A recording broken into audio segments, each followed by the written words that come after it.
Now, the rest of the story.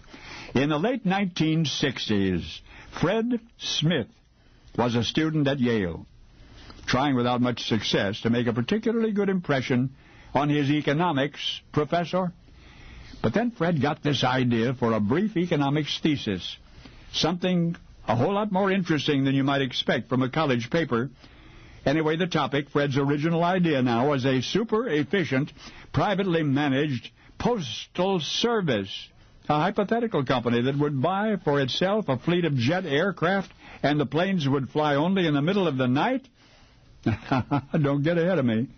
Letters and packages would be taken to a central location for sorting. Then the planes would fly the parcels to their destinations the same evening. That's right, that was the paper that Fred wrote for his economics class. And today, Frederick W. Smith is chairman and president and CEO of that hypothetical company. Only it's not hypothetical anymore. Today it employs 290,000 people. It earned $38 billion over the last fiscal year. Oh, and the fleet of jets that Fred envisioned in his economics class paper, there are 672 planes in it now, and 80,000 other motorized vehicles in the service of, that's right, in the service of Federal Express, the corporation that began as a college whim and became a worldwide sensation.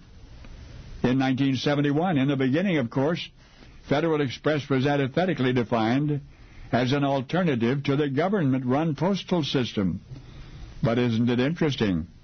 Some of the refinements that Fred Smith incorporated into his revolutionary enterprise were indirectly inspired by the government.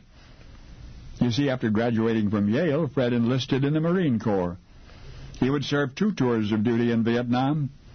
Incidentally, he'd never forget what he considers the best advice he ever got. It was from a Marine sergeant who told him there are only 3 things you've got to remember: shoot, move, and communicate. But more to the point, Lieutenant Smith became fascinated by military procurement and delivery procedures. And his observations only encouraged him, so that when he got back home, he told himself he would go forward with that overnight commercial delivery service, the one he had dreamed up in college, and his main competitor, the United States Postal Service. Today it's barely holding on to its 32% share of that market, against the 31% market share of Fred Smith's Federal Express. And can you imagine? It all started with a college paper for an ordinary economics class. It's not often that the origin of an institution can be pinpointed so precisely. But here's the lesson in all of this: how easily Fred Smith might have been discouraged. Or did I mention that on that school paper he wrote, the one in which he outlined one of the biggest business successes in all American history, on that school paper he got a C.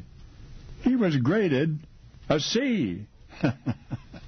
Only now you know the rest of the story.